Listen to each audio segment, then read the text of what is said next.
በዋየርለስ ኮሚኒኬሽን ስር ከምናገኛቸው በረከቶች ውስጥ አንዱ ሳተላይት ኮሚኒኬሽን ነው። ለመሆኑ ሳተላይት ምንድን ነው? ሳተላይት ለምን አስፈለገ? እንዴት ነው ላውንች የሚደረገው? ሳተላይት እንዴት ነው ኮሚኒኬት የሚያደርገው? ሰላም ቤተሰብ፣ በዚህ ቪዲዮ ስለ እነዚህ ነጥቦች አጭርና ግልጽ በሆነ መንገድ የማቀርብላችሁ ይሆናል። ተከታተሉኝ።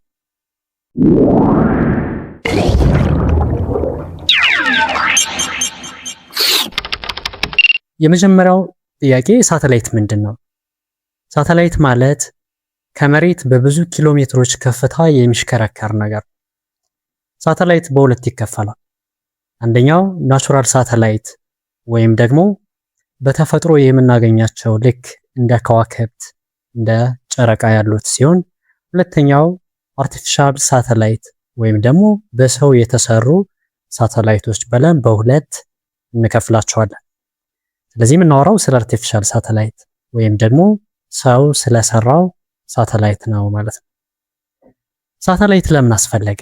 ሳተላይት ለምን ነው የሚያገለግለው ብለን ስንጠይቅ ሳተላይት በዋናነት ከሚያስፈልግበት ነገር ውስጥ አንዱ ለሪሞት ሴንሲንግ ነው።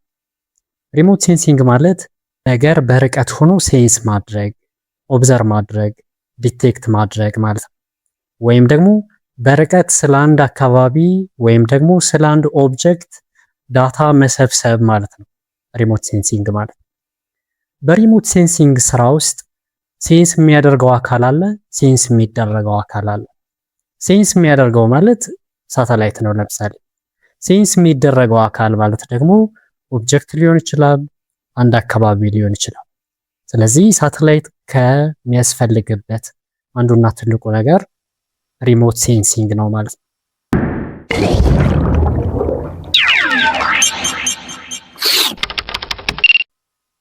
ሳተላይት እንዴት ነው ላውንች የሚደረገው?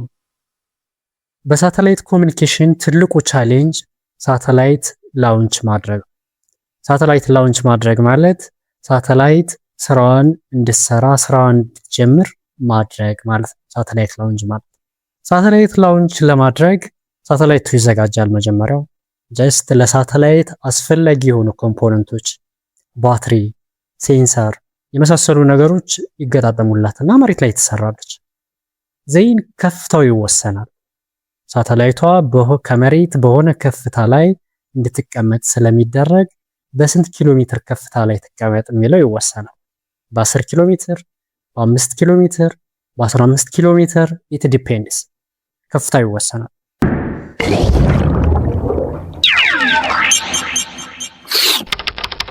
ሳተላይቷ ብቻዋን ወደ ላይ መውጣት አትችልም። ስለዚህ ከተቀመጠላት ከፍታ ላይ የሚያወጣት ሮኬት ይዘጋጃል ማለት ነው። ስለዚህ በሮኬቱ ተሸካሚነት ሳተላይቷ በተወሰነላት ከፍታ ላይ እንድትለቀቅ ይደረጋል ማለት ነው። ሳተላይቷን ይሸከምና ወደ ላይ በሚሄድበት ጊዜ ያ ሮኬት ከግራቪቴሽናል ፎርስ ወይም ደግሞ ከመሬት የስበት ኃይል በብዙ እጥፍ በሚበልጥ ኃይል ነው ወደ ላይ የሚወነጨፈው ማለት ነው። ሳተላይቷን ይዞ ሮኬቱ ሳተላይቷን ይዞ በሚበጥቅበት ሂደት ውስጥ የሆነ ከፍታ ላይ ሲደርስ የሮኬቱ ኮምፖነንቶች የሮኬቱ አካላቶች ጀስት የፈራረሱ የተበታተኑ ይሄዳሉ ማለት ነው። ይሄ የሚሆነው ለሁለት ነገሮች፣ አንደኛ የሮኬቱ ኮምፖነንት ሲፈራርስ የሮኬቱ ፓርቶች ሲወላልቁ ሲወድቁ ክብደቱ ይቀንሳል። የሮኬቱ ክብደት ቀነሰ ማለት ወደ ላይ የሚወነጨፍበት ፍጥነት እየጨመረ ነው የሚሄደው ማለት ነው። ዜን ሳተላይቷ ከተቀመጠላት አልቲቲዩድ ወይም ደግሞ ከፍታ ላይ ስትደርስ እዛ ወስዶ ሮኬቱ ሪሊዝ ያደርጋታል ማለት ነው።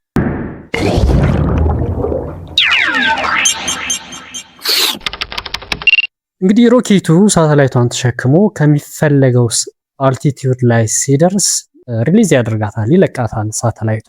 ከዛስ በተቀመጠላት ከፍታ ላይ ሆና የዞረች ስራውን መስራት ትጀምራለች። ያ ማለት የዞረች የምትሰበሰበውን ዳታ ወደ መሬት ወይም ደግሞ ወደ ቤዝ ስቴሽን ትልካለች ማለት ነው ሳተላይቷ።